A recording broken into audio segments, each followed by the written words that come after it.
5월 8일 수요예배 함께 하시는 사랑하는 교우 여러분, 하나님께서는 우리를 통해 놀라운 계획을 갖고 계십니다.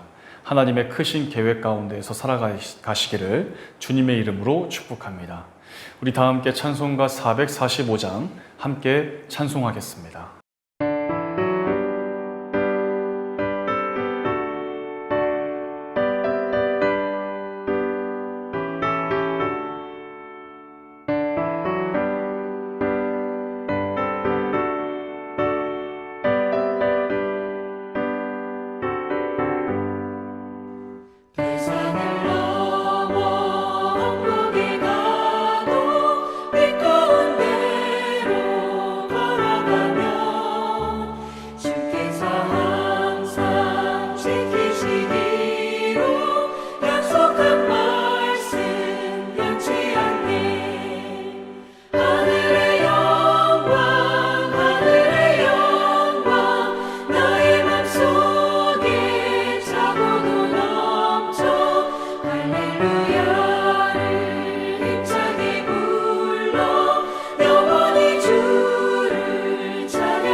오늘 우리가 읽을 성경 말씀은 여호수아 2장 1절에서 24절까지입니다. 그 가운데 여호수아 2장 12절 말씀을 함께 읽어보겠습니다. 그러므로 이제 청하노니 내가 너희를 선대하였은즉 너희도 내 아버지의 집을 선대하도록 여호와로 내게 맹세하고 내게 증표를 내라. 아멘. 누가복음 1장을 보게 되면 마리아 창가라고 불리는 아름다운 노래가 기록되어져 있습니다. 그 중에 47절, 48절 말씀은 그 내용의 백미라고 이야기해도 틀린 말이 아닐 것입니다. 내 마음이 하나님 내 구주를 기뻐하였음은 그의 여종의 비천함을 돌보셨음이라. 보라, 이제 후로는 만세에 나를 복이 있다 일컬으리로다. 마리아는 스스로를 비천한 여인이라고 표현합니다. 그러나 하나님께서는 온 세상을 구원할 메시아를 그녀 안에 품게 하십니다. 이 일로 인해 정말 이 마리아는 그녀의 고백처럼 비천한 여인에서 복된 여인이 되었음을 우리가 발견하게 되는 것입니다. 성경에서는 암흑으로 뒤덮여 있는 이스라엘의 큰 영적인 전환을 일으킬 때마다 종종 여인들을 등장시킵니다.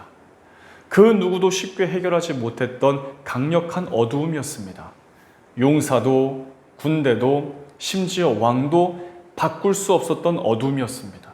그러나 이 한 비천한 여인 마리아가 부른 찬가가 신구약 중간기라고 하는 긴 암흑기를 사라지게 한 것입니다. 위대한 사사들도 끊지 못한 그 암흑을 종결시킨 것은 성전에서 울고 있던 여인인 한나였습니다. 마리아보다 한나보다 더욱 일찍 이 어두움을 깨치고 역사를 바꾸었던 여인이 있었습니다. 그 여인은 바로 기생 라합입니다.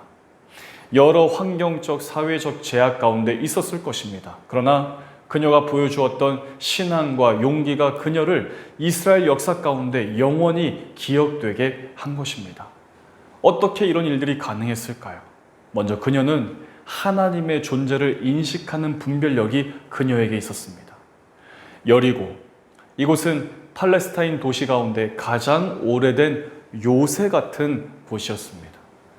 이 도시의 위험은 엄청났고 그 통치자들의 권세는 하늘만큼이나 높게 느껴졌을 것입니다. 그러나 이 기생 라합, 이 그녀는 이러한 상황 속에서도 정탐꾼들을 돕습니다. 이것은 그녀가 여리고보다 크신 하나님의 존재를 인식하고 있었기에 가능한 것이었습니다. 자신의 목숨이 위태로울 수 있게 될 수도 있었습니다. 하지만 그런 죽음의 위협 가운데에서도 라합은 하나님을 신뢰합니다.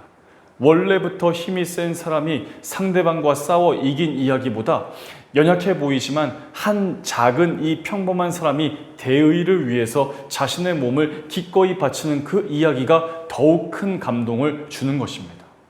성경에는 이런 이야기들이 너무나 많이 등장합니다. 오늘 본문 속의 라합의 결단은 참으로 놀랍고 감동적입니다. 이것은 그녀가 결코 힘이 센 사람이거나 안정적인 지위를 가진 사람이 아니었다는 사실에 더욱 강력하게 증명됩니다. 군사들이 라합의 집을 검문하기 시작합니다. 군사들이 왔다는 것은 이미 왕이 여리고에 정탐꾼들이 들어왔음을 눈치챘다는 사실을 뜻하는 것입니다. 자칫 이 검문의 대상이 되었다는 것, 그 의심의 대상이 되었다는 것만으로도 엄청난 불이익을 당할 수도 있었을 것입니다.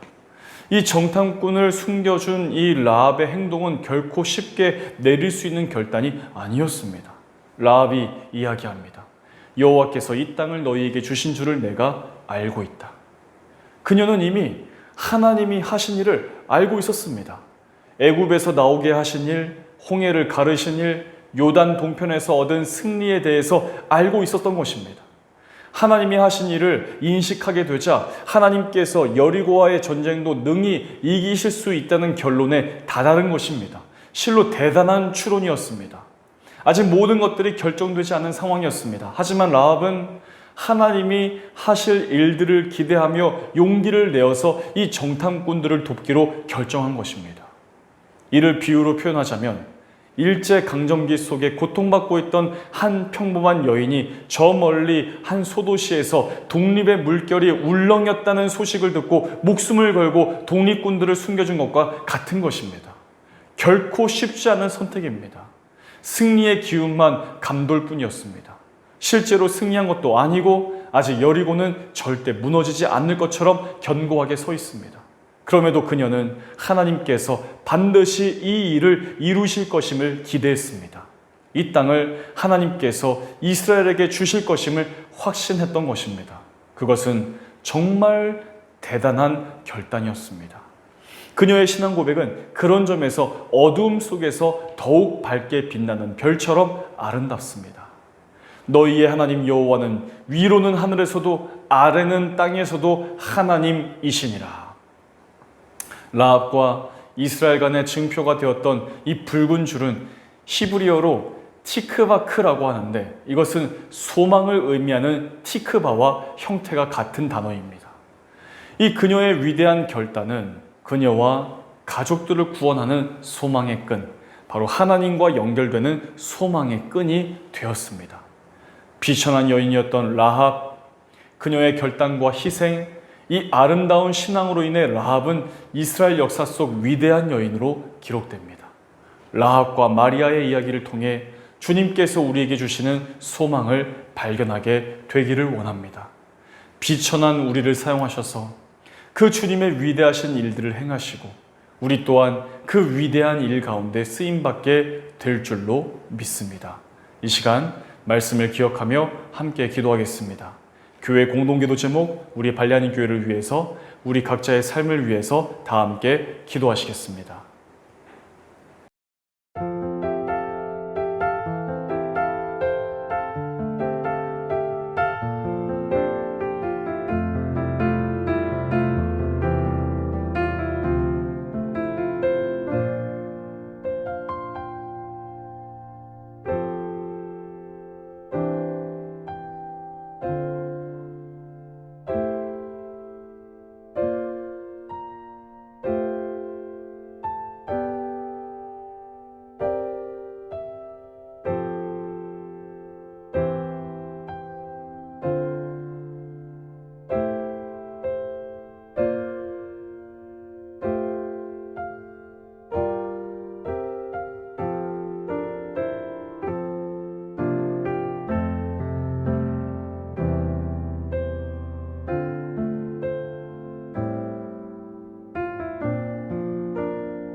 주기도문으로 수요 예배를 마치겠습니다. 하늘에 계신 우리 아버지, 아버지의 이름을 거룩하게 하시며 아버지의 나라가 오게 하시며 아버지의 뜻이 하늘에서와 같이 땅에서도 이루어지게 하소서.